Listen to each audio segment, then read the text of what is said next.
मुंबईतल्या Arthur road कारागृहात कैद्यांची घुसमट होतीये। क्षमतेपेक्षा तिप्पट कैदी या कारागृहात ठेवण्यात आल्याची माहिती अधिकारामध्ये समोर आलेली आहे। परिणामी कैद्यांना ठेवण्यास जागा शिल्लक नसल्याचं स्पष्ट झालेलं आहे।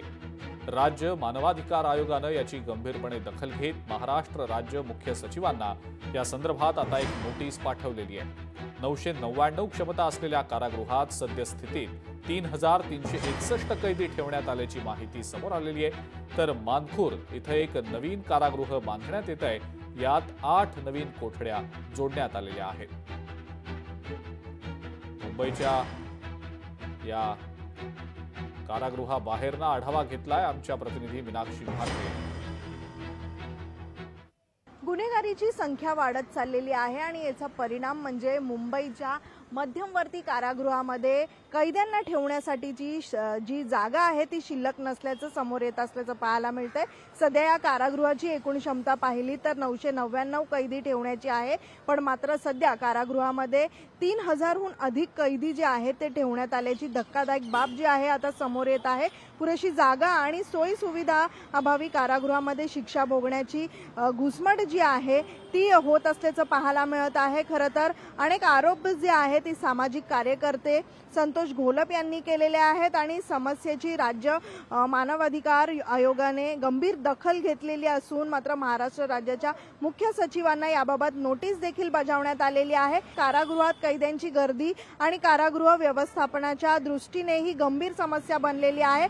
सध्या जर आपण पाहिलं तर कारागृहात अनेक वेळा कैद्यांमध्ये जी आहे ती छोट्या मोठ्या गोष्टींवरना वाद देखील होत असतात आणि याबाबतच घोलप यांनी राज्य मानवाधिकार आयोगाला पत्र पाठवलेले आहे आणि त्यानंतर राज्य मानवाधिकार आयोगानं महाराष्ट्राच्या मुख्य सचिवांना कारणे दाखवाची नोटीस जी आहे ती बजावलेली आहे। त्यामुळे पुढील 10 आठवड्यांमध्ये या प्रकरणी आपली बाजू मांडण्याबाबत त्यांना सांगण्यात आलेलं आहे। एकीकडे भ्रष्टाचार असो किंवा मग इथे राहत असलेल्या कैदींना ज्या सुविधा दिल्या गेल्या पाहिजेत त्या मिळत नाहीयेत। त्यामुळे आता प्रशासन कशा पद्धतीत या सगळ्याकडे लक्ष घालतं याकडेच आता सगळ्यांचं लक्ष लागलेलं आहे।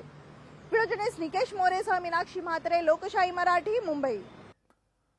आणि याच विषयी सामाजिक कार्यकर्ते संतोष घोलप यांच्याशी आमच्या प्रतिनिधी मीनाक्षी म्हात्रेंनी संवाद साधला, पाहूया। मुंबईत असलेलं हेच मध्यमवर्तीय कारागृहामध्ये मात्र याच ठिकाणी कैद्यांना आणलं जातं। मात्र सध्या या कारागृहाची क्षमता जर आपण पाहिली तर 999 इतकीच आहे, पण इथे आता या कारागृहामध्ये जवळपास 3000हून अधिक कैदी जे आहेत ते ठेवण्यात आलेली बाब जी आहे आता ही समोर आलेली आहे। आणि याच संदर्भामध्ये सामाजिक कार्यकर्ते संतोष घोलप यांनी आवाज उठवलेला आहे। जे सुप्रीम कोर्टने सांगितलेलं आहे, कुठलाही गुन्हेगार हा गुन्हेगार नंतर असतो, पहिला तो एक व्यक्ती असतो आणि सुप्रीम कोर्टच्या गाईडलाईन प्रमाणे जे कोणी जेलर, कुठलाही जेल असू दे देशातलं, आता आपल्या मुंबईतलं हे जे सेंट्रल जेल आहे आर्थर रोड, याची क्षमता 999 पर्यंत एवढी क्षमता आहे, मला माहितीच्या अधिकारामध्ये प्राप्त झालेली माहिती आहे। त्या क्षमतेच्याहून अधिक ह्याच्यामध्ये जवळपास तिप्पट लोक ह्याच्या आतमध्ये आहेत। त्यांचा खाण्याचा प्रश्न, जेवणाचा प्रश्न, त्यांना बाहेरच्या जगात काय चाललंय त्याचं मीडियामार्फत सगळं त्यांना सगळं माहिती पाहिजे। त्यांना कामाला, त्यांना आतमध्ये काम करून त्यांच्या कुटुंबांना पैसे पाठवायचं त्याची मुभा असली पाहिजे। त्यांचं आरोग्य, त्यांचं पिण्याचं पाणी, खाण्याचं, ह्या सगळ्या गोष्टी सरकारने लक्ष द्यायला पाहिजे। कोट्यवधी रुपयाचा निधी, हे सगळे आपल्या राज्यामध्ये प्रगती झाली पाहिजे, परंतु कुठेतरी या कैद्यांवर अन्याय होतो। आणि ह्या अहिरराव, सर्वात प्रथम मला देवेंद्र फडणवीस सांगायचं आहे, अहिरराव आणि योगेश देसाई, ठाणा आणि Arthur Road jail, central jail, या दोन्ही जेलरला लोक त्वरित त्यांचे ट्रान्सफर इकडनं करलं पाहिजे। कारण की ह्यांनी जे साखळा आतमध्ये ठेवलाय, मोबाईल आत घेऊन जायचं, सगळं वस्तू आतमध्ये पुरवत द्यायचं, चांगल्या लोकांना, पैसेवाल्या लोकांना चांगलं जेवून द्यायचं, तर ह्या सगळ्या गोष्टी कुठेतरी थांबले पाहिजे, हीच माझी विनंती आहे राज्य शासनाकडे। कैद्यांना ज्या सुविधा मिळायला पाहिजे या मिळतील का असा प्रश्न या ठिकाणी सध्या उपस्थित होत आहे। व्हिडिओ जर्नलिस्ट निकेश मोरेसह मीनाक्षी म्हात्रे, लोकशाही मराठी, मुंबई।